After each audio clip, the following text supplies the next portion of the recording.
I've been in the market since 2002, right? So it's been 23 years. I've never seen such a euphoria related to gold and silver.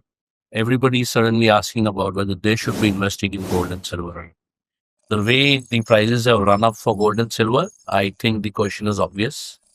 I guess in the last 2 to 3 years, the smartest investors have been my mom, your mom, and all the homemakers in this country.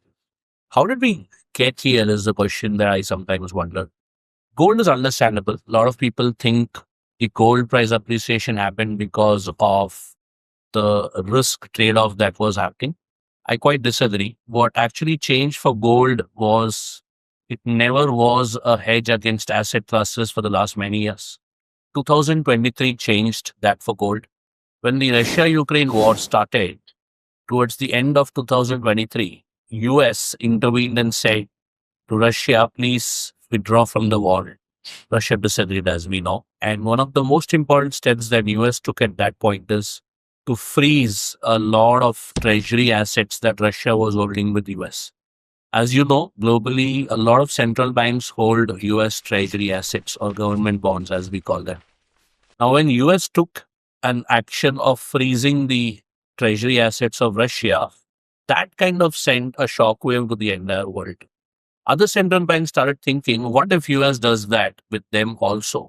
And that is what triggered a big shift from US Treasury holdings of central banks to gold. And you can see that in the price chart also. You can correlate that with how the Treasury holdings of central banks have gone up. And that is the reason why gold price started appreciating. Silver and other commodities caught the rally much later. And that is actually, to be very honest, a very surprising thing. As you know, gold, silver, any other commodities don't have cash flows. There is no fair value that you can get from them. It is largely based on demand supply that we actually see the prices moving up. So we watch a lot of technical charts, we see where the demand is building, and then we decide what the prices could be. Silver, copper, and few other commodities, the entire demand is coming from China.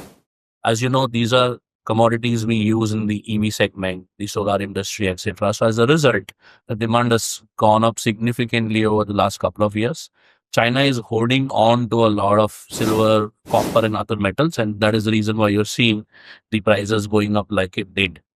Now, as an investor watching all this, what is it that you should be doing is what I would like to speak about. Now, what you should do in the commodities market today depends on whether you are an investor or whether you're a trader. If you're a trader or looking at this entire thing from a trading perspective, then your best friend is a stop loss. Both silver prices and gold prices are highly volatile, and I think it will remain volatile for this year also.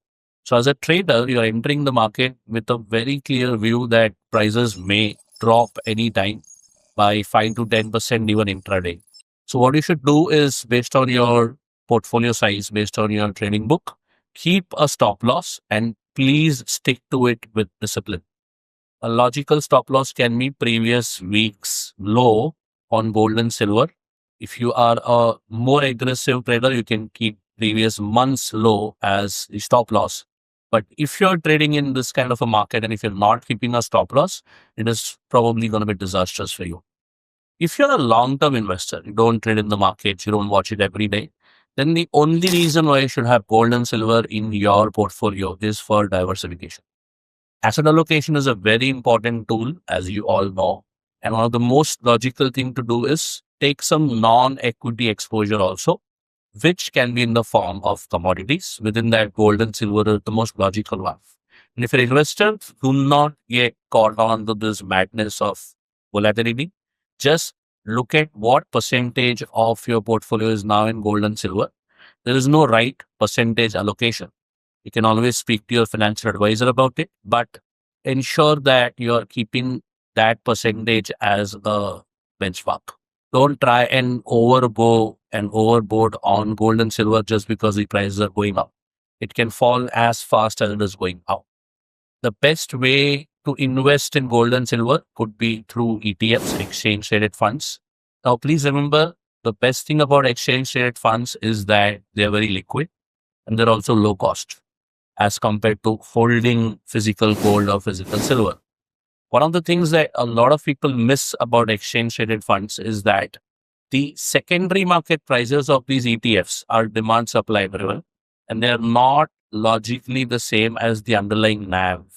So on days when the prices are correcting, like we have seen in the recent times, the ETF prices may fall much more than the underlying NAV. So please don't panic in those kind of situations as a long-term investor.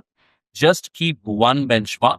What proportion of your portfolio is in gold and silver, and stick to that. If it has gone up, let's assume you decided 10% of your portfolio should be in gold and silver. You did a review and you suddenly find it at 18%, book some profits and bring it to 10. When the prices go down and you realize that the proportion has gone down, add some more and bring it back to 10. That's it. Keep the asset allocation benchmark as your main focus rather than looking at what is happening with the prices every day and every week. There's a lot of FOMO around it. Please don't fall in that trap. Please remember, commodities are a very effective way of getting into non-equity exposure and to diversify your portfolio. They are not a lottery ticket.